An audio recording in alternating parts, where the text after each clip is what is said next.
Today we're in Tinerfe Gardens, which is absolutely the bang centre of San Eugenio. We're about a 5 or 10 minute walk away from Puerto Colón, same for the beaches, and we've got this great pool behind us as well. Today we're going to be looking at a 2-bedroom duplex apartment with a nice balcony that's got a sea view as well. So let's have a look around. So walking straight into the apartment, this has been set up to have 2 single beds already here. There's a sofa, chest of drawers and a television as well, and plenty of furniture in here. Dining area just here, and then the kitchen.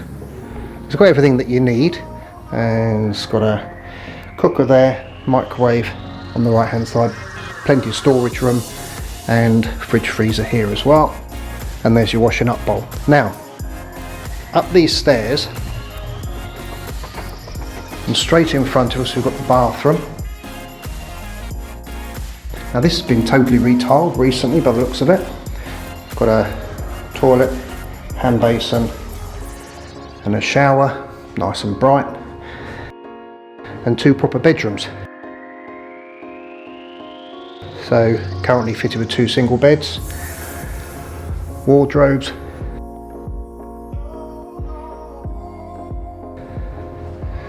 and the other one,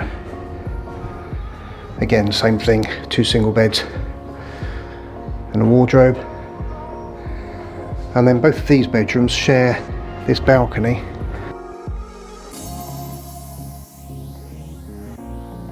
which has a sea view. So when you think that we're actually in the centre of Las Americas, within easy walking distance of the San Eugenio shopping centre, it's actually really well positioned. In fact, this property would probably be ideal for holiday renting as well. So that's our 2-bedroom duplex apartment in Tinerfe Gardens, centre of San Eugenio. 5 to 10 minutes walk down to Puerto Colón, same to the beaches, and a couple of minutes walk along there to the San Eugenio shopping centre. Absolutely ideally positioned. If you want more information about it, then go to tenerifepropertygroup.com, or you can email me at simonsg@tenerifepropertygroup.com. So that's me, Simon Sutton George at Tenerife Property Group. Thanks very much for watching. Bye for now.